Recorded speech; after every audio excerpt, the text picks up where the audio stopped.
Voilà, donc je rends grâce au Seigneur notre Dieu pour l'immense privilège qu'il me donne de me tenir devant vous encore ce soir pour partager sa parole. Donc je bénis le Seigneur pour ce programme Revival Jeunesse d'Impact. Et aujourd'hui nous sommes à la dernière soirée. La Bible dit que la fin d'une chose vaut mieux que son commencement. Donc je t'inviterai, toi qui es derrière le petit écran, derrière ton ordinateur, à te disposer parce que certainement que Dieu te fera du bien au travers de l'enseignement qui va être dispensé ce soir. J'aimerais rapidement prier. Seigneur éternel, je te rends grâce pour le privilège que tu me donnes d'être en ce lieu. Je m'en vais me recommander moi-même en tes saintes mains. Seigneur, comme Jérémie, je prie pour que tu mettes les mots, les paroles dans ma bouche pour transmettre fidèlement ce que tu as déposé dans mon cœur. Je prie pour que tu remplisses ma vie, que tu me remplisses de ton onction pour que, au travers de tout ce qui va être dit au travers de ma personne, que quelqu'un soit véritablement béni, que la vie de quelqu'un soit boostée, que la vie de quelqu'un soit révolutionnée. Je te le demande dans le nom de Jésus. Amen. Revival, jeunesse d'Impact. Alors c'est toujours une joie et un privilège pour moi quand je me tiens sur la chair pour partager la parole de Dieu. C'est une joie et un privilège, mais en même temps, une énorme responsabilité. Donc, je rends grâce au Seigneur et je prie en même temps pour que Dieu me fasse la grâce de transmettre fidèlement ce qu'il a mis dans mon cœur pour vous ce soir. Donc, avant d'arriver à ce que je considère comme étant le cœur de mon message ce soir, j'aimerais dire 2 ou 3 petites choses au niveau de la jeunesse. Revival, jeunesse d'Impact. Si les jeunes sont là, derrière le petit écran, est-ce que tu peux me laisser en commentaire « Je suis là, pasteur ». Vous savez, la jeunesse est un moment assez particulier dans la vie d'une personne. La jeunesse est un mélange de faiblesse et de force. La jeunesse est un mélange de défauts et de qualités. Mais c'est aussi une période extrêmement importante, extrêmement sensible dans la vie d'une personne. Vous savez, le monde d'aujourd'hui est le résultat de la jeunesse d'hier. Et le monde de demain sera aussi le résultat de la jeunesse d'aujourd'hui. Et j'aimerais dire à quelqu'un ce soir que c'est dans ta jeunesse que tu construis ton avenir et ton devenir. C'est ta jeunesse qui détermine la couleur ou encore la direction que prendra le reste de ta vie. Les jeunes ont beaucoup de choses à offrir, ils ont beaucoup de qualités, mais il leur manque encore énormément de choses. Et comme je l'ai dit avant d'aller dans le cœur de mon message, ce soir, j'aimerais que l'on retienne 3 choses sur la jeunesse. La première chose que j'aimerais qu'on retienne sur la jeunesse se trouve dans le livre de Proverbes. Ouvrez avec moi votre Bible dans le livre de Proverbes. Proverbes chapitre 20.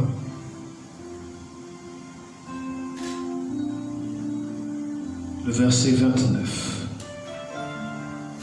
Proverbes chapitre 20, le verset 29. La Bible dit ceci.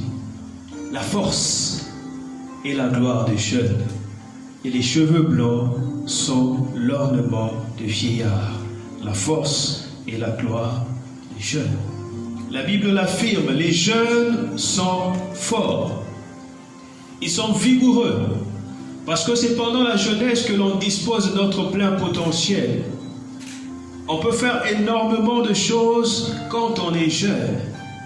Mais quand on vieillit, nous sommes obligés de nous ménager. Surtout parce que tout le temps, on risque d'avoir des petits pépins au niveau de santé. Regardez les athlètes par exemple, les footballeurs. à partir d'un certain âge, ils sont obligés d'arrêter leur carrière.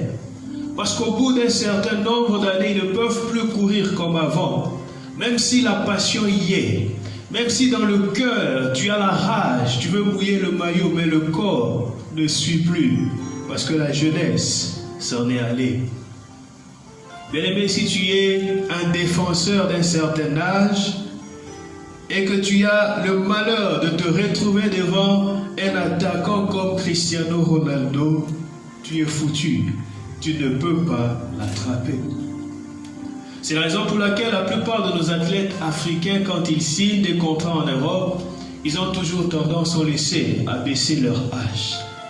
Je me rappelle de l'histoire drôle d'un footballeur qui avait tellement baissé son âge sur ses documents sur papier qu'au final, sa fille aînée était beaucoup plus âgée que lui sur papier. Alléluia. La jeunesse. Il y a un homme de Dieu qui a été interviewé par un journaliste. Cet homme de Dieu était à la fin de son ministère. Et dans son interview, l'une des questions que ce journaliste lui a posées, c'était de savoir quel était le plus grand regret dans sa vie. Quelle est la chose qu'il regrettait le plus dans toute sa vie, dans tout son ministère? Vous savez la réponse qu'il a répondu? Il a dit que le plus grand regret dans sa vie, c'est de ne pas avoir connu le Seigneur dans sa jeunesse. Il dit que s'il avait connu le Seigneur plus tôt, il aurait pu faire beaucoup plus de choses pour le royaume des cieux. S'il avait connu le Seigneur plus tôt, il aurait pu parcourir beaucoup plus de nations pour annoncer l'évangile. Et j'aimerais interpeller un jeune qui me suit ce soir. J'aimerais te dire que le meilleur moment pour servir Dieu, c'est maintenant. Le meilleur moment pour t'investir dans les choses de Dieu, c'est maintenant. Utilise ta force, utilise ta vigueur pour faire le maximum de choses pour la gloire de Dieu, pour l'avancement du royaume de Dieu. Utilise ta fougue pour amener le maximum des âmes au Seigneur. Et la deuxième vérité que j'aimerais que l'on retienne sur la jeunesse, on va lire ça dans deux passages. Le premier passage se trouve dans le livre de Job. Job chapitre 13, le verset 26. Job chapitre 13, le verset 26. La Bible dit ceci: pourquoi m'infliger d'amères souffrances, me punir pour des fautes de jeunesse? Psaume chapitre 25, le verset 7. La Bible dit ceci, ça c'est le psalmiste qui prie, c'est David. Il dit: ne te souviens pas des fautes de ma jeunesse, ni de mes transgressions. Souviens-toi de moi selon ta miséricorde, à cause de ta bonté, ô Éternel. Vous savez, quand la plupart d'entre nous, en tout cas ceux qui suivent, ceux qui sont membres de CGR, sont des étudiants. Et vous savez généralement ce qui se passe quand nous sommes en salle d'examen, en pleine compétition. Les étudiants le savent. Nous avons généralement au moins 2 ou 3 feuilles qui nous servent de brouillon. Et c'est sur le brouillon que nous faisons des erreurs, c'est sur le brouillon que nous tâtonnons, c'est sur le brouillon que nous faisons de ratures, c'est sur le brouillon que nous effaçons. Et quand on a fini de faire tout ce qu'on a à faire sur le brouillon, on transcrit ensuite les choses qu'on a écrites, les réponses qu'on pense être bonnes sur le propre, la feuille propre qu'on remet au correcteur. Et le problème est que le manque de maturité, le manque de connaissance, le manque de discernement et surtout l'insouciance des jeunes leur fait croire aussi qu'ils avaient 2 vies. Une vie pour les bêtises, une vie pour les erreurs et une autre pour se ranger. J'aimerais interpeller la conscience d'un jeune ce soir. J'aimerais dire à un jeune ce soir que les erreurs de la jeunesse risquent de te poursuivre durant le reste de ta vie. Et c'est souvent le cas. On On paye de fois très très cher les erreurs que l'on commet pendant notre jeunesse. C'est la raison pour laquelle dans le passage qu'on a lu dans le psaume chapitre 25, le verset 7, le psalmiste implorait la grâce de Dieu en disant « Seigneur, ne te souviens pas des erreurs de ma jeunesse. » Parce que les erreurs de jeunesse ont souvent des très très lourdes conséquences sur notre avenir. Jeune homme, ton avenir dépend des choix et des actions que tu poses aujourd'hui. N'attends pas que les années passent et qu'on applique sur toi le dicton qui dit que si jeunesse savait, vieillesse pouvait. Combien de femmes aujourd'hui ont passé toute leur jeunesse à des avortements et aujourd'hui sont dans le foyer, ils n'arrivent pas à avoir des enfants. Je me rappelle d'un jeune qui est venu dans ce pays au lieu d'étudier, a passé tout son temps à s'amuser, à sortir avec des filles, à faire la fête, utiliser l'argent des frais académiques pour s'acheter des habits. Il a fait 10 ans au Maroc, 10 ans dans cette vie, sans diplôme. Et après 10 ans, les parents ne travaillaient plus et il n'avait plus le moyen de supporter sa vie et ses études au Maroc. Ils l'ont appelé pour lui dire, bon, il est temps que tu rentres au pays maintenant. Ça fait 10 ans que tu étudies, viens, tu vas travailler. Et il est rentré 10 ans sans diplôme. Il a gaspillé sa vie dans des bêtises. C'est dans la jeunesse qu'on doit acquérir sagesse. C'est dans la jeunesse qu'on doit apprendre à être discipliné. Dans 1 Samuel chapitre 17, le verset 33, on voit dans ce passage, je vais le chercher rapidement, 1 Samuel chapitre 17, le verset 33. Dans ce passage, c'est Saül qui présentait Goliath à David. Vous connaissez un peu l'histoire. Donc, c'est Saül qui présentait Goliath à David comme quelqu'un qui excellait dans un domaine, dans sa manière de mener le combat. Écoutez ce qu'il dit dans le verset 33. Saül dit à David, « Tu ne peux pas aller te battre avec ce Philistin car tu es un enfant et il est un homme de guerre dès sa jeunesse. » Il était en train de lui dire que ce qu'il fait aujourd'hui, la manière dont tu le vois, trancher les têtes des gens sur les champs de bataille, la manière dont tu le vois se défendre sur les champs de bataille, ce qu'il fait aujourd'hui n'est pas une génération spontanée. Ce qu'il fait aujourd'hui n'est pas le fruit d'un hasard. Ça a commencé à un moment donné et c'est depuis sa jeunesse. J'aimerais dire à quelqu'un ce soir que c'est que vous voulez être plus tard. Commencez à le devenir aujourd'hui. Mieux encore, commencez à le devenir maintenant. Ce que vous serez demain se prépare aujourd'hui. Je me rappelle d'un jeune que j'ai interpellé sur son désordre sexuel. Il était copine sur copine, fille sur fille. Alors que je lui parlais, je l'ai interpellé sur sa manière de vivre. Il m'a dit, pasteur, aujourd'hui je suis instable dans ce domaine parce que je ne suis pas encore marié. Mais lorsque je vais me marier, le problème sera réglé. Bien aimé, si le mariage réglait la question du désordre sexuel, on n'aurait pas tous ces hommes et ces femmes infidèles, même dans les églises. La vérité est que si tu n'apprends pas à te contenir maintenant, si tu n'apprends pas à te discipliner pendant ta jeunesse, même dans le mariage, tu reproduiras le même chemin. Le jour où ta femme ne sera pas disposée ou disponible, tu sortiras dehors.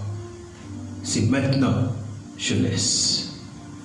Une autre vérité, la dernière vérité que j'aimerais que l'on retienne, avant que je n'aille dans le cœur de mon message, ça se trouve dans le psaume. Psaume chapitre 71. Psaume chapitre 71, le verset 5, la Bible dit ceci. « Car tu es mon espérance, Seigneur, Éternel. En toi je me confie dès ma jeunesse. Le psalmiste nous dit que ça a commencé un moment. Ce qu'il faisait, le fruit de sa communion vient de quelque part. Ça a commencé dès sa jeunesse. Moi, j'ai eu la grâce de connaître le Seigneur très tôt, très tôt. J'avais à peine 15 ans quand j'ai donné ma vie au Seigneur. Et cela m'a évité de faire tellement d'erreurs. C'est d'ailleurs la seule chose qui m'a gardé en vie. C'est la seule chose qui m'a aidé à être droit, à être rangé dans les études. C'est le fait que je connaisse le Seigneur très tôt. Je parle souvent du quartier dans lequel moi j'ai grandi. J'ai grandi dans un quartier populaire. La deuxième parcelle, avant la parcelle où on louait, c'est une parcelle qui était connue parce que tout ce qu'il y a de mauvais se vendait là-bas. On y vendait, chez nous on appelle ça l'otoko, des boissons indigènes se vendaient là-bas. On vendait les drogues, toutes sortes de drogues que vous pouvez imaginer. Juste 2 parcelles. La deuxième parcelle avant la nôtre. Et tout le temps, il y avait des militaires qui venaient, qui bouclaient les quartiers, qui faisaient des rafles, ainsi de suite. Tous les grands voleurs du coin venaient dans mon quartier, soit pour prendre les boissons indigènes, soit pour se droguer. Et je pense d'ailleurs que c'est la raison pour laquelle le Seigneur m'a interpellé très tôt. C'est pour éviter que je détruise ma vie avec ces choses. Il y a quelques années, je crois il y a 3 ou 4 ans, je suis rentré et j'ai vu quelques-uns de jeunes de ma génération qui sont restés dans le quartier. Et j'ai pleuré dans mon cœur. Mais la plupart des choses que je fais aujourd'hui, je les ai apprises dans ma jeunesse. La plupart des choses. Apprendre à prier, j'ai appris à prier dans ma jeunesse. Je donne toujours l'exemple de la personne qui m'a appris à prier. Dans l'église où j'ai grandi, c'était quand même assez bizarre. C'était une église composée des jeunes dont l'âge tournait entre 15 à 18, 19 ans. Et celui qui était un peu comme notre leader, celui qui nous a appris à prier, à prendre la Bible, il nous prenait chaque week-end. Il y avait un groupe qu'on a appelé, à l'époque on appelait ça Attaque sans repos. Qu'est-ce qu'il faisait? Par exemple, le samedi, comme on n'étudiait pas, on venait à l'église très tôt le matin. À 9h, on était déjà à l'église. Lui aussi, il était là à 9h à l'église. Il chante avec nous un moment pendant la prière. Après, il envoie un sujet de prière et puis il disparaît à 9h. Après, on le voit réapparaître vers 13h ou 14h. Il lance 2 ou 3 petites chants. Après, il disparaît encore. Il vient vers 16h30, 18h. C'est là que j'ai appris à prier. Plus tard, on ne comprenait pas. Mais comment est-ce que ce type, il vient, il donne un sujet, il disparaît, après il revient. Par la suite, on avait compris que on sait que c'est lui qui était l'aîné de sa famille. Mais les parents sortaient le matin et c'est lui qui avait la responsabilité de garder ses petits frères. Donc quand les parents sortaient le matin, il enfermait ses petits frères, là il venait, il prie un peu avec nous, ensuite il rentre pour surveiller ses petits frères, et il va au marché, il fait la cuisine, il leur sert à manger, vers 13h, 14h, quand ils mangent, ils font la sieste, il revient continuer avec nous, jusqu'à un moment il rentre, jusqu'à ce que ses parents arrivent et le trouvent à la maison, là il revient chez nous pour dire le Amen final. Donc on pouvait prier des heures et des heures et des heures et des heures. C'est là que j'ai appris à prier. Jeune homme, toi qui me suis, j'aimerais que tu comprennes que tu es à un moment important et décisif de ta vie. Alors ne la gâche pas, ne la gaspille pas. J'aimerais lire encore un passage avec vous. C'est dans 1 Roi. 1 Roi, chapitre 18.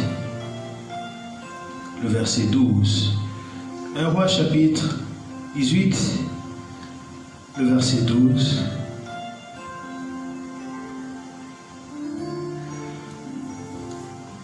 La Bible dit ceci.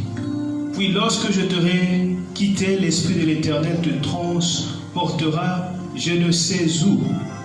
et j'irai informer Akab qui ne te trouvera pas et qui me tuera. C'est la suite qui nous intéresse. Cependant, ton serviteur craint l'Éternel dès sa jeunesse. Ce texte nous parle de Abdias. Et Abdias travaillait dans la cour du roi Akab. Et nous savons que le roi Akab et sa femme et la reine Jézabel étaient très mauvais. Ce roi a amené la dépravation, la corruption, l'idolâtrie en Israël. Ce roi était tellement mauvais que la Bible lui rend un témoignage macabre.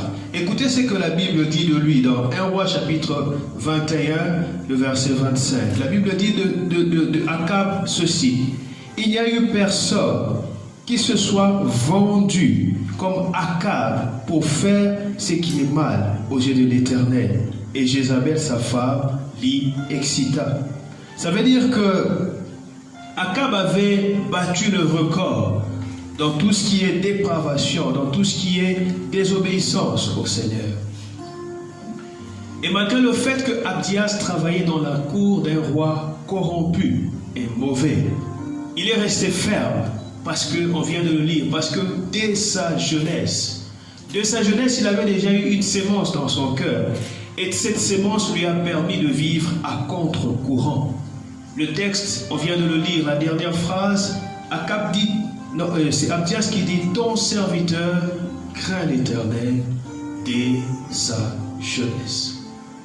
Alors si dès aujourd'hui dans ta jeunesse tu refuses la corruption, demain quand tu auras de grandes fonctions de responsabilité, que ce soit ici ou ailleurs, par la grâce de Dieu, tu feras de même. Amen. Si tu es là avec moi, tu me suis, laisse en commentaire, je te suis. Et j'en arrive maintenant à ce que je considère un peu comme étant le cœur de mon message. C'est dans le livre d'Ecclésiaste, chapitre 12, le verset 2. Ecclésiaste, c'est l'Ancien ou le Nouveau Testament? Est-ce qu'un jeune peut me répondre?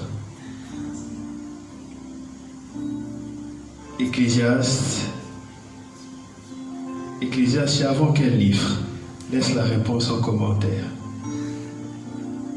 Ecclésiaste chapitre 12, le verset 2. Donc suivez-moi attentivement.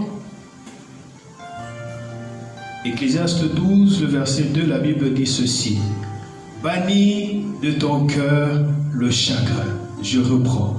Bannis de ton cœur le chagrin et éloigne le mal de ton corps, car la jeunesse et l'aurore sont vanité. Amen. Ici, c'est l'Ecclésiaste qui parle. Et après avoir, dans le verset 1, après avoir interpellé la jeunesse sur le fait que nous comparaîtrons devant le Seigneur pour rendre des comptes, sur la manière dont nous nous sommes conduits, sur la manière dont nous nous sommes gérés, l'Ecclésiaste introduit le verset 2 avec ce bout de phrase: bannis de ton cœur le chagrin. Et c'est sur ce bout de phrase que j'aimerais attirer l'attention de la jeunesse ce soir. Bannis de ton cœur le chagrin. Vous savez, le dictionnaire définit le mot chagrin comme étant un état de peine, un état de tristesse, un état d'affliction. Le chagrin est souvent la conséquence de différentes blessures non soignées qui finissent par gangréner et polluer les cœurs de plusieurs jeunes. Et c'est de cela qu'il s'agit ce soir. Dieu veut guérir le cœur d'un jeune ce soir. Vous savez, beaucoup de jeunes gens n'arrivent pas à enfanter les desseins de Dieu dans leur génération à cause des blessures non soignées qu'ils traînent dans leur cœur. Vous savez, sur le plan physique, une blessure par exemple, lorsqu'une blessure est ouverte, lorsqu'une blessure est non traitée, ça finit toujours par s'infecter. Et cette infection, quand elle s'aggrave, elle aboutit à la septicémie. Et on connaît tous les conséquences que la septicémie peut entraîner. Le même principe s'applique aussi à nos blessures intérieures. lorsqu'elles ne sont pas traitées, elles finissent tôt ou tard par se dégrader et engendrer de graves conséquences dans tous les domaines de notre vie. C'est comme une bombe à retardement. Les blessures intérieures peuvent être comparées à des virus dans un ordinateur. Dans le domaine informatique, par exemple, on sait qu'un virus est un programme étranger et malveillant dont le but est de paralyser le logiciel et l'empêcher de fonctionner normalement. Les blessures intérieures agissent de même dans nos vies. Elles conditionnent nos pensées. Elles conditionnent nos comportements parfois pendant plusieurs années, voire toute une vie. Et ça nous conduit à agir et à réagir d'une façon souvent aberrante et disproportionnée. Je me rappelle un jour où je travaillais, l'un de mes agents voulait partir avant la fin de la production pour faire certaines démarches administratives. Et comme je suis son responsable, elle voulait que je lui signe une autorisation de départ, vu que c'est moi qui gère l'équipe dans laquelle elle travaille. Au départ, je ne voulais pas lui accorder ce départ parce que dans le pays où nous vivons, les démarches qu'elle m'avait décrites, généralement, sont effectuées par le père. C'est le père de la fille qui fait ces genres de démarches et non la fille. Je ne vais pas expliquer en quoi consistaient ces démarches, mais j'hésitais, je refusais de lui donner le départ. Mais elle venait insister, elle insistait, elle insistait. Plus elle insistait, plus je refusais. Et finalement, je lui ai dit, mais normalement, c'est à ton père de faire les démarches dont tu es en train de me parler. Et dès que le mot ton père est sorti de ma bouche, la fille a commencé à pleurer. À pleurer, à pleurer à chaudes larmes pendant au moins 1 heure. Et moi, je ne savais pas que son père était décédé dans des circonstances assez brusques et bizarres. Et étant proche de son père, elle était profondément affectée par la mort de son père. Elle n'avait jamais réussi à faire le deuil de son père dans son cœur. Et c'est comme si j'avais appuyé sur une plaie ouverte sans connaître. Et finalement, je lui ai accordé ce départ parce qu'elle pleurait. Je lui ai dit de revenir travailler demain. Le lendemain, elle est venue travailler toujours affectée. Elle était tellement triste que j'ai dû lui donner 3 jours de congé pour qu'elle aille se remettre. Alléluia. Alléluia. Bien aimé, supposons que le pianiste qui est là, je ne le souhaite pas, supposons que le pianiste a sur son pied une plaie ouverte qui est infectée, une plaie qui est enflée. Supposons que, ne serait-ce que par erreur, je marche sur ce pied-là. Comment est-ce que mon ami qui est au lit, qui est de nature doux, mais comment est-ce qu'il va réagir? Il y a de fortes chances qu'il soit désagréable. Il y a de fortes chances qu'il puisse me pousser au point que j'aille me blesser. J'aimerais dire à quelqu'un ce soir que l'agressivité ou des fois la brutalité que tu manifestes ne vient pas de ce que les gens te disent ou ne disent pas. Souvent, elle vient du fait que tu ne t'es pas encore occupé de la gestion, de la guérison de tes blessures intérieures. Des fois, tu es susceptible, désagréable, malgré toi, parce que ce sont des mécanismes que tu as développés pour protéger ton cœur des blessures, des plaies qui sont encore ouvertes. Mais ce soir, Dieu veut que tu guérisses, afin d'avoir une vie heureuse, une vie épanouie. Est-ce que tu peux laisser un commentaire?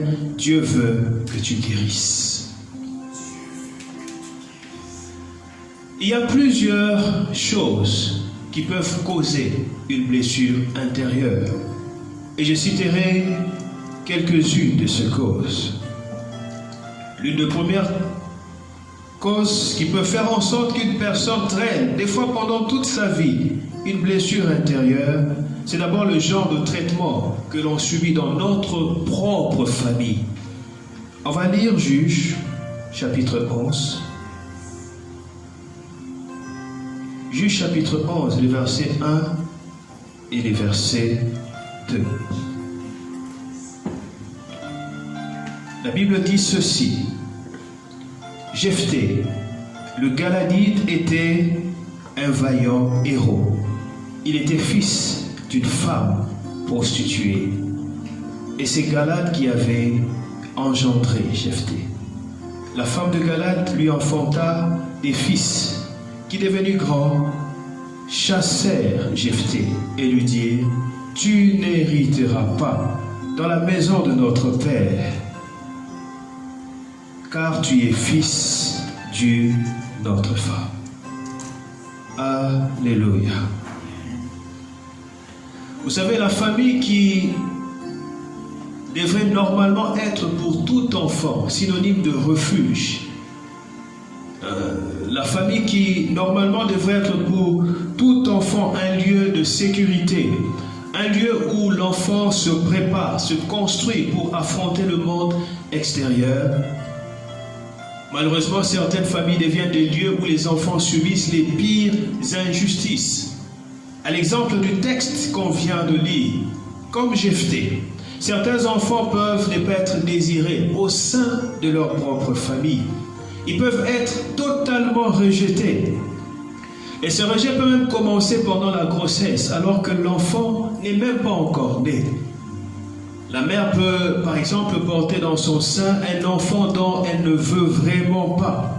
Un enfant qu'elle déteste parce qu'elle se dit que cet enfant va lui créer toutes sortes de problèmes. Soit parce que l'enfant a été conçu en mariage, soit parce qu'elle a été victime d'un viol, par exemple. Mais le problème est que cette attitude intérieure de la maman blessera l'enfant avant même qu'il ne sorte du sein maternel. Et un tel enfant peut naître avec un esprit de rejet. Une autre situation peut être par exemple celle d'un enfant qui ne reçoit pas de démonstration d'amour de ses parents. Soit parce qu'ils ne sont jamais à la maison, toujours absents, toujours en train de chercher de l'argent. Des parents se préoccupant uniquement de leur carrière, de leur propre réussite. Bien aimé, si vous interrogez beaucoup d'enfants qui sont amers et rebelles à leurs parents, plusieurs vous diront ceci: mes parents nous ont donné des habits, des instructions, des jouets, des voitures, plein de choses matérielles, mais ils ne nous ont jamais donné du temps. Ils ne nous ont jamais donné de main. Troisièmement, des enfants dans une même famille peuvent percevoir une affection inégale de la part de leurs parents, que ce soit intentionnel ou pas. On le voit dans la Bible avec Joseph. Dans Genèse chapitre 37, écoutez ce que la Bible dit. S'il y a quelqu'un qui me suit, laisse en commentaire, je te suis. Genèse chapitre 37, les versets 3 et 4. Genèse 37, le verset 3, la Bible dit ceci: Israël aimait Joseph.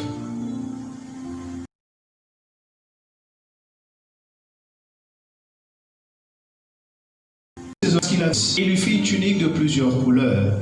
Ses frères virent que leur père l'aimait plus que tous et ils le prirent en haine. Ils ne pouvaient lui parler avec. On vient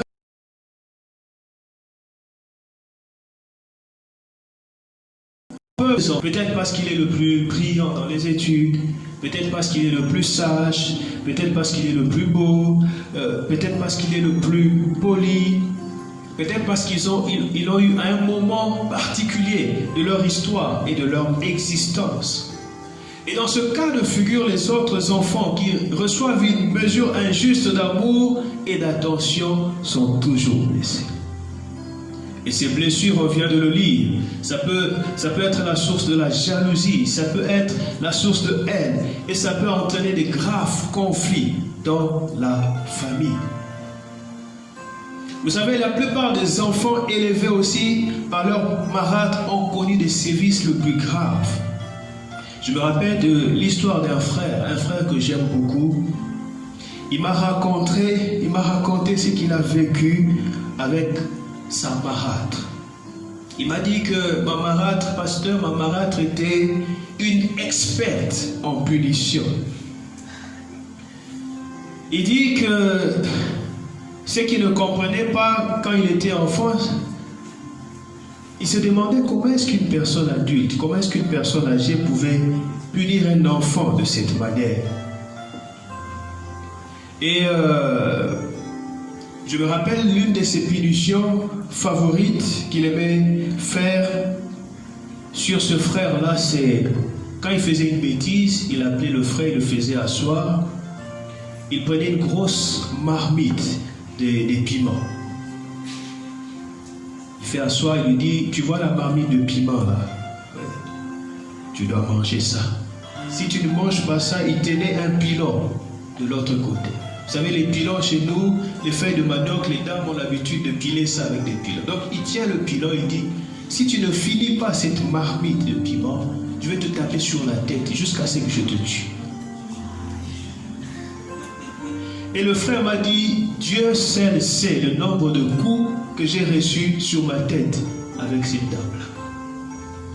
Et quand je finissais de manger tous ces piments que je pleurais, après il me dit, tu ne dis pas ça à ton père. Si ton père me pose la question, après je vais tuer ton père. Quand j'aurai fini de tuer ton père, je reviendrai vers toi. Le frère a grandi traumatisé. Le frère a été traumatisé tellement par cette dame qu'en grandissant, il avait développé une haine à l'égard de toutes les femmes. C'est extrêmement dangereux. J'aimerais ouvrir une parenthèse pour dire à quelqu'un qui me suit que le meilleur cadeau que tu puisses offrir à tes enfants, c'est qu'ils puissent grandir dans un foyer composé de leur vrai père et de leur vraie mère. Une autre situation, une autre chose qui peut causer les blessures intérieures, c'est des situations d'injustice. On va lire Actes chapitre 6, le verset 1. Si tu me suis ce soir, dis avec moi, je te suis. Actes chapitre 6, le verset 1, la Bible dit ceci. En ce temps-là, le nombre de disciples augmentant, les hellénistes murmurèrent contre les Hébreux parce que leurs veuves étaient négligées dans la distribution qui se faisait chaque jour. Ici, la Bible nous rapporte une situation d'injustice qui se produit dans l'Église. Des tensions ont surgi dans l'Église entre les disciples originaires des pays où on parle le grec et ceux qui étaient nés en Palestine. Le premier se plaignait ouvertement de ce que leurs veuves étaient défavorisées lors de distributions quotidiennes. Dans ce verset, la Bible nous rapporte l'histoire d'une injustice flagrante dans l'Église. Certaines veuves étaient défavorisées, méprisées à cause de leur origine linguistique, à cause de leurs différences linguistiques. Aujourd'hui encore, beaucoup subissent des situations d'injustice, simplement parce qu'ils sont différents, à cause de leurs différences. Différence de peau, par exemple. Aujourd'hui, on le voit partout, c'est que les Noirs subissent dans le monde entier. Certains subissent des situations d'injustice à cause de différences de revenus. Tu es méprisé parce que ta poche ne pèse pas. Certains subissent des situations d'injustice à cause de différences de pays, à cause de différences de statut social, à cause de différences de religion, à cause de différences d'ethnie. Situation d'injustice.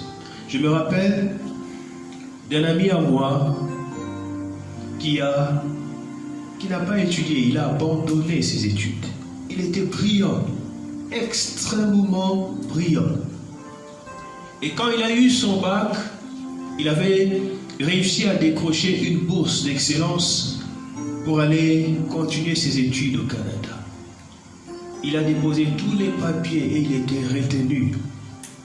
À la dernière minute, au moment de partir, commencer les démarches, il ne comprenait pas, on le faisait tourner, on le faisait tourner, on le faisait tourner. Puis par la suite, quelqu'un d'autre est parti à sa place. C'est un ministre qui enviaient la bourse, ils ont remplacé le nom de ce monsieur qui le méritait. Il a envoyé son propre fils à la place pour aller faire des études au Canada, pour profiter de cette bourse. Et cette histoire l'a tellement traumatisé qu'il avait décidé de ne plus faire les études universitaires. Jusqu'à 3 ans après que je sois arrivé au Maroc pour faire mes études, j'étais resté en contact avec lui. Il avait décidé de ne plus jamais étudier, tellement qu'il a été traumatisé par cette injustice. Autre chose qui peut aussi créer des blessures dans notre cœur, c'est le sentiment d'être abandonné. Le sentiment d'être abandonné peut aussi être une source des grandes blessures intérieures. Si tu me suis, laisse un commentaire. Je te suis. On va ouvrir nos Bibles, on va lire un passage. C'est dans le livre de Ruth. Ruth chapitre 1. On lira les versets 20 et les versets 21. Ruth chapitre 1, les versets 20 et 21, la Bible dit ceci. Elle leur dit, ne m'appelez pas Naomi, appelez-moi Mara, car le Tout-Puissant m'a rempli d'amertume. J'étais dans l'abondance à mon départ, et l'Éternel me ramène les mains vides. Pourquoi m'appelleriez-vous Mara, après que l'Éternel s'est prononcé contre moi, et que le Tout-Puissant m'a affligé? Vous connaissez tous cette histoire. C'est Naomi qui était partie avec son mari et ses 2 enfants au pays de Moab pour y fuir la famine. Et c'est dans ce pays que son mari et ses 2 enfants moururent. Et dans le passage que nous venons de lire, la Bible nous montre comment est-ce qu'elle était affectée par ces pertes tragiques au point de changer son nom. Nous savons qu'en Israël, le nom n'était pas donné simplement pour faire joli. Le nom décrivait non seulement la destinée d'une personne, mais aussi son caractère. Le nom était comme le programme de la vie d'une personne. Dans le texte qu'on vient de lire, elle s'identifiait tellement à son malheur, son cœur était tellement affligé, qu'elle a choisi de se faire appeler Mara. Mara qui veut dire amertume. Mara qui veut dire la délaissée. Mara qui veut dire l'affligée. Vous savez, souvent le départ d'un être cher, souvent le départ brusque d'une personne proche peut terriblement nous affecter. Il y a quelque temps, un militaire ghanéen était décédé dans des circonstances bizarres. Elle était en train de faire son jogging. Il est arrivé dans un quartier, il courait comme chaque matin, et dans ce quartier-là, ils l'ont pris comme un voleur. Comme de la blague. C'est une histoire qui est apparue dans les journaux. Les gens ont commencé à crier, voleur, voleur, voleur. Ils ont commencé à le poursuivre, à lui lancer des pierres. Le militaire avait son arme. Il a sorti son arme, il leur a montré, il leur a dit que je suis un militaire, je ne suis pas un voleur. Les gens ne voulaient rien entendre. Ils ont commencé à le lapider, ils l'ont tué comme ça. C'est une histoire vraie. Et lors des obsèques de ce militaire ghanéen, son épouse a fait un discours. Et je ne me rappelle plus des mots exacts du discours de cette femme, mais dans ce qu'elle disait, on sentait clairement dans son langage qu'elle en voulait à son mari d'être mort de cette manière. Et dans son discours, elle a même traité son mari de lâche, parce que pour elle, elle avait abandonné sa famille. Alléluia. Les causes des blessures intérieures. Qu'est-ce qui peut les entraîner? Mais les blessures intérieures entraînent aussi des graves conséquences dans notre vie. Et on va très rapidement citer quelques-unes des conséquences. Charles, j'ai parlé combien de minutes?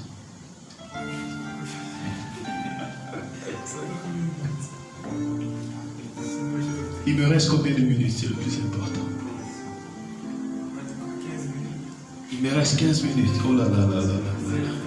Ok, donc comme il me reste 15 minutes, je vais simplement citer, survoler quelques conséquences des blessures intérieures pour atterrir sur la guérison. Comment guérir des blessures intérieures, parce que c'est le plus important. Quelques conséquences des blessures intérieures, je vais les citer sans commenter. Les blessures intérieures peuvent entraîner des maladies qu'on appelle des maladies psychosomatiques. Psychosomatique, psycho ça vient du psyché, c'est-à-dire l'âme. Somatique, il y a soma à l'intérieur, c'est-à-dire le corps, c'est-à-dire une maladie qui touche le psyché, l'âme, et le corps réagit. Les blessures intérieures peuvent aussi conduire à la rébellion. Vous savez, les gens étaient créés, l'humain était créé et programmé pour être aimé et accepté. Aussi, lorsqu'il se sent abusé, maltraité, il ressent une colère intérieure qui naturellement s'exprime sous forme de révolte, sous forme de rébellion. Les enfants blessés, quand vous le regardez, vous verrez qu'ils sont rebelles vis-à-vis de leurs parents. Quand c'est une femme, vous verrez qu'elle est rebelle vis-à-vis de son mari. Quand c'est un employé, vous verrez qu'il sera rebelle face à toute forme d'autorité.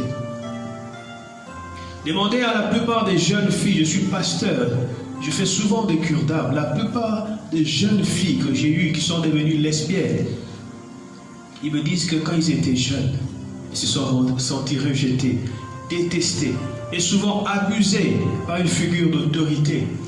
Et cette blessure se développera en une forme de haine vis-à-vis de leur père, haine qui dégénère avec le temps et s'étendra à tous les hommes, au point d'éviter tout contact physique avec les hommes.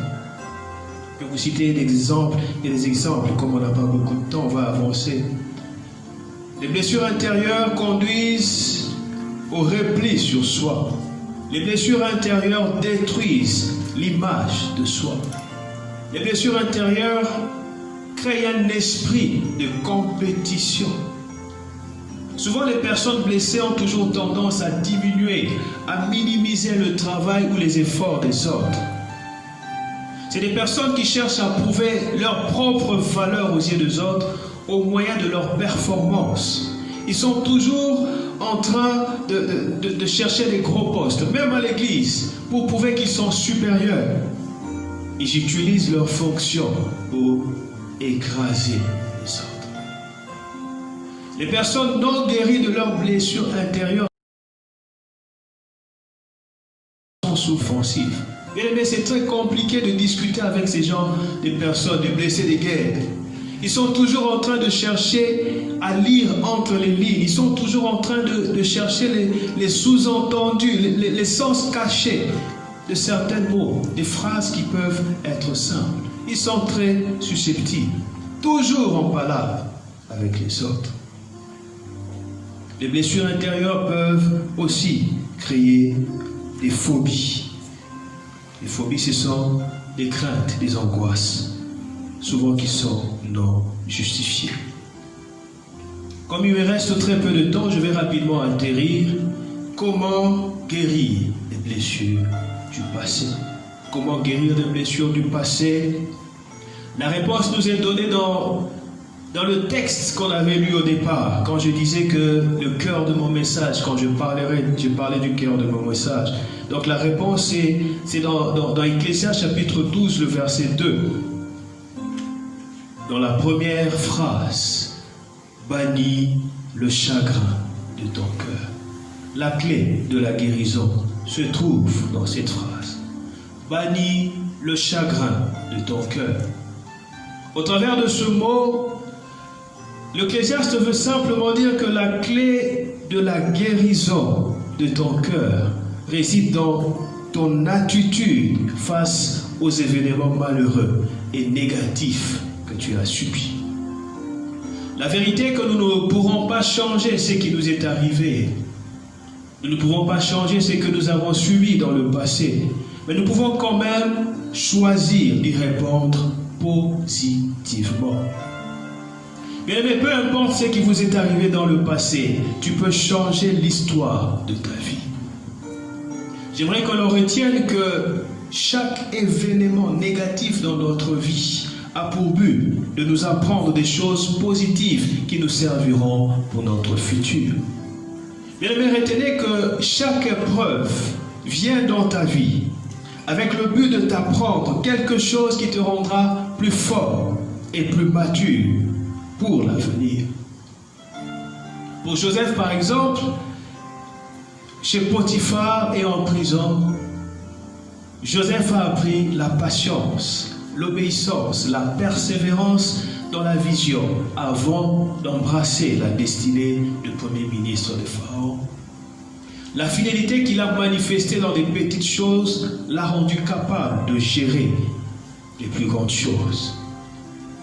En réalité, bien-aimé, rien n'arrive par hasard dans la vie parce que Dieu est le maître des temps et des circonstances. Le psalmiste dit que celui qui garde Israël ne sommeille ni ne dort, rien n'arrive par hasard dans notre vie.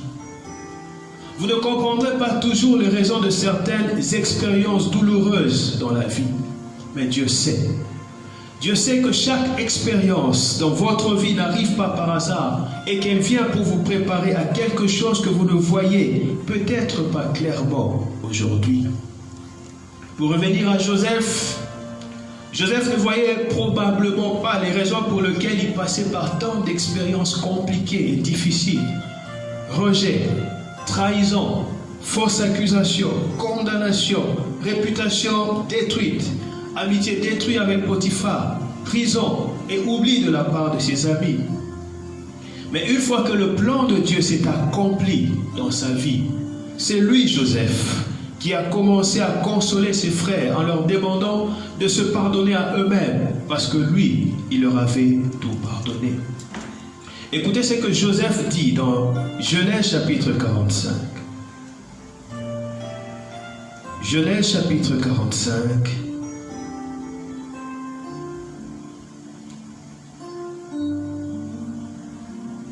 Genèse 45, on lira d'abord le verset 5. Écoutez les propos de Joseph. Maintenant, ne vous affligez pas et ne soyez pas fâchés de m'avoir vendu pour être conduit ici, car c'est pour vous sauver la vie que Dieu m'a envoyé devant vous. Je vais lire les versets 7 et 8. Dieu m'a envoyé devant vous pour vous faire subsister dans le pays et pour vous faire vivre par une grande délivrance. Verset 8. Ce n'est donc pas vous qui m'avez envoyé ici, mais Dieu. Il m'a établi père de Pharaon, maître de toute sa maison et gouverneur de tout le pays d'Égypte. Joseph comprit véritablement que toute chose concourt au bien de ceux qui aiment Dieu, de ceux qui sont appelés selon son admirable dessein. De même, il y a des personnes qui vous ont certainement abandonné parce qu'elles n'appartiennent pas à votre destinée. Dieu a choisi de les éloigner parce qu'elles ne pouvaient pas vous aider à grimper plus haut. Vous comptiez peut-être beaucoup sur leur soutien, mais ils ne vous l'ont pas apporté.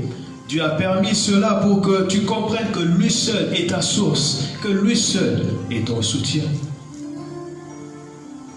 Bien-aimé, quel est l'intérêt de certaines douleurs, de certaines souffrances dans la vie? Il y a des personnes qui vous ont peut-être persécuté.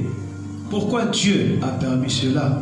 C'est pour vous aider, c'est pour vous contraindre à vous rapprocher de lui et à le prendre lui seul pour appui, lui seul pour appui.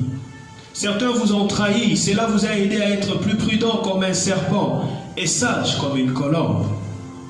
D'autres vous ont injustement critiqué. Dieu a permis cela pour vous aider à vérifier si vous étiez réellement délivré de la peur de critique.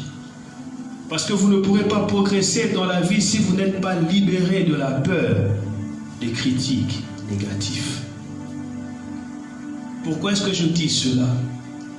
J'aimerais que l'on retienne que vous commencez véritablement à guérir des blessures du passé, des douleurs du passé.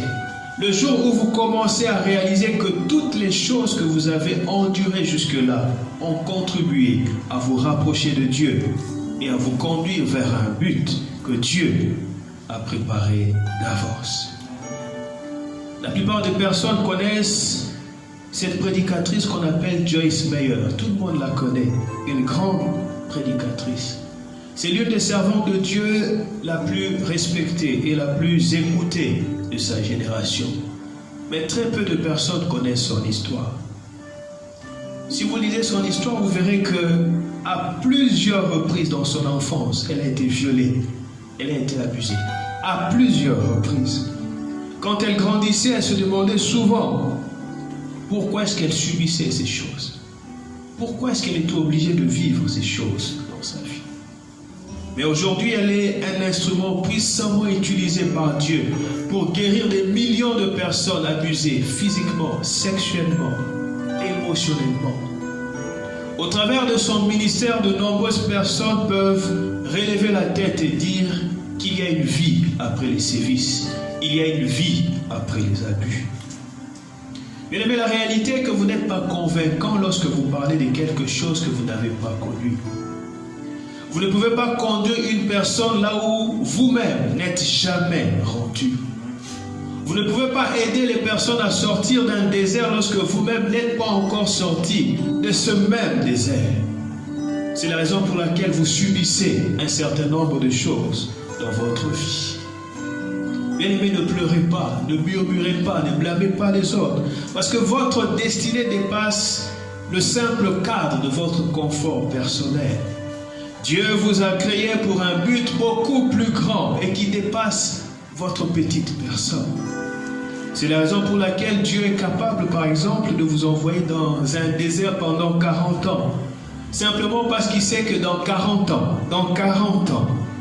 beaucoup de personnes auront besoin de l'expertise, de la connaissance que tu auras acquise dans le désert. Dieu est capable de vous faire traverser des vents, des tempêtes violentes. Dieu est capable de vous mettre en danger simplement parce qu'il veut que vous alliez de l'autre côté du fleuve pour aller libérer une personne. On va finir avec ce texte de Marc, chapitre 5.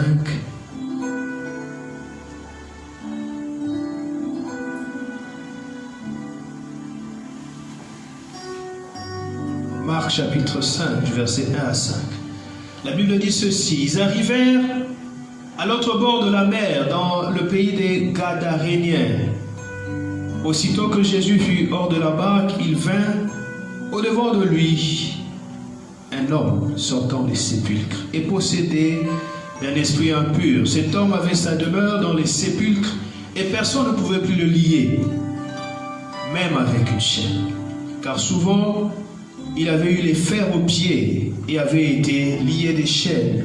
Mais il a rompu les chaînes et brisé les fers et personne n'avait la force de le dompter. Il était sans cesse, nuit et jour, dans les sépulcres et sur les montagnes, criant et s'émeurtrissant avec les pierres. Quand vous lisez les versets qui viennent avant, dans le chapitre 4, on nous rapporte l'histoire de la tempête que les disciples ont essuyée. Et le lac qu'ils ont traversé était connu pour subir souvent ce genre de tempête. Malgré ça, le soir, Jésus-Christ leur dit: passons de l'autre bord. Et dans le chapitre 5, on comprend pourquoi est-ce que Jésus-Christ a fait prendre de tels risques à ses disciples. C'était simplement pour aller de l'autre côté, pour libérer une personne qui était possédée par une légion de démons. On sait tous qu'une légion était composée de 5000 à 6000 individus. Cette personne était infectée par des démons. Et ces démons contrôlaient toute la région. Dieu peut vous faire prendre des risques pareils pour aller secourir, pour aller sauver une personne. Alors j'aimerais finir en disant à un jeune ce soir que bannis le chagrin de ton cœur. Parce que tu es la réponse de Dieu à tes questions, tu es la solution de Dieu à tes problèmes. Il est donc temps que tu te lèves pour impacter ta génération. Il est donc temps que tu te lèves pour assumer la responsabilité de ta destinée. Que Dieu vous bénisse. Est-ce qu'on peut s'incliner dans la prière?